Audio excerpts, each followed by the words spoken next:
ప్రభునందు ప్రియులారా, మీ అందరికీ ప్రభువైన యేసుక్రీస్తు నామమున శుభములు. పక్షుల నుండి ప్రబోధం అనే శీర్షికకు మరోసారి మిమ్మల్ని అందరినీ ప్రేమతో ఆహ్వానించుచున్నాను. నేటి వీడియోలో పెలికాన్ ప్రేమ అనే అంశాన్ని ధ్యానం చేద్దాం.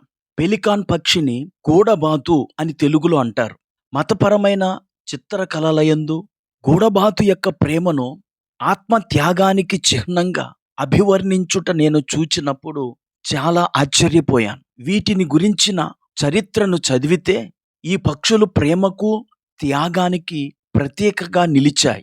వాటిని గురించిన పురాతన కథలను అనుసరించి వాటి యొక్క ప్రేమ ఎంతో త్యాగపూరితమైన ప్రేమగా మనము గ్రహించవచ్చు. తల్లి గూడబాతు తన పిల్లల కడుపు నింపుట కొరకు, ఆహారం కొరకు అహర్నిశలు వెతుకుతూ ఉంటది. కొన్నిసార్లు ఎక్కడ ఆహారము దొరకనప్పుడు తన ముక్కుతో తన రొమ్ము భాగములో గుచ్చుకొని రక్తమును పీల్చుకొని ఆ రక్తముతో తన చంటి పిల్లల ఆకలిని తీర్చి పోషిస్తుందట. ఇంత గొప్ప త్యాగమును గురించి నేను చదివినప్పుడు నాకు మన ప్రభు అయిన యేసు గుర్తుకొచ్చాడు. ఆయన మన కొరకు చిందించిన రక్తము మనకెంతో ప్రయోజనకరమైనది. ఎఫెసీ విశ్వాసులకు అపోస్తుడైన పౌలు చేసిన తన వీడ్కోలు ప్రసంగంలో దేవుడు తన స్వరక్తమిచ్చి సంపాదించిన తన సంఘము అంటూ దేవుడు తన స్వరక్తము చేత సంఘాన్ని సంపాదించాడు అని చెబుతున్నాడు. అపోస్తుల కార్యముల గ్రంథం 20వ అధ్యాయము 28వ వచనం.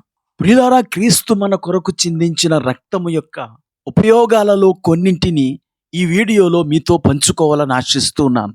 మొదటిగా, క్రీస్తు మన కొరకు చిందించిన రక్తము ద్వారా మనకు విమోచనము కలుగుతున్నది. ఈ విషయం ఎఫెసీయులకు రాసిన పత్రిక 1:7 మనము చదువుతాం. దేవుని కృపా మహదైశ్వర్యమును బట్టి ఆ ప్రియుని యందు ఆయన రక్తము వలన మనకు విమోచనము.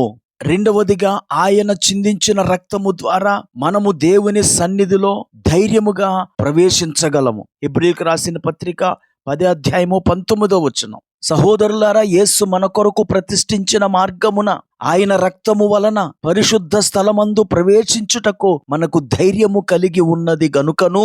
మూడవదిగా, ఆ క్రీస్తు ప్రభుని యొక్క రక్తము ద్వారా మన మనస్సాక్షి నిరంతరము శుద్ధి చేయబడుచున్నది. యోహాను రాసిన మొదటి పత్రిక 1వ అధ్యాయము 7వ వచనం. అప్పుడు ఆయన కుమారుడైన యేసు రక్తము ప్రతి పాపము నుండి మనలను పవిత్రులనుగా చేయును.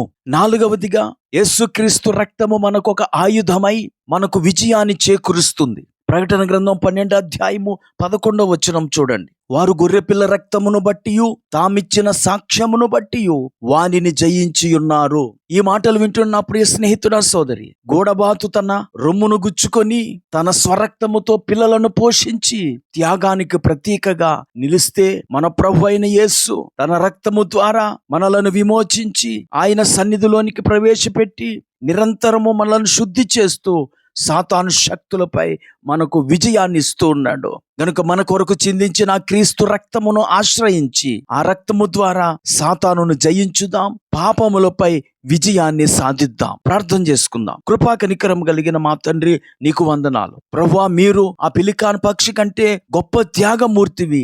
మా కొరకు రక్తము చిందించి ఆ రక్తము ద్వారా మాకు విమోచనమును, విజయాన్ని కలిగిస్తున్నావు. ఈ మాటలు వింటున్న ప్రతి ఒక్కరూ నీ రక్తాన్ని ఆశ్రయించి విజయము పొందుకునే కృప దయచేయమని యేసుక్రీస్తు నామమున ప్రార్థించి వేడుకుంటున్నాము.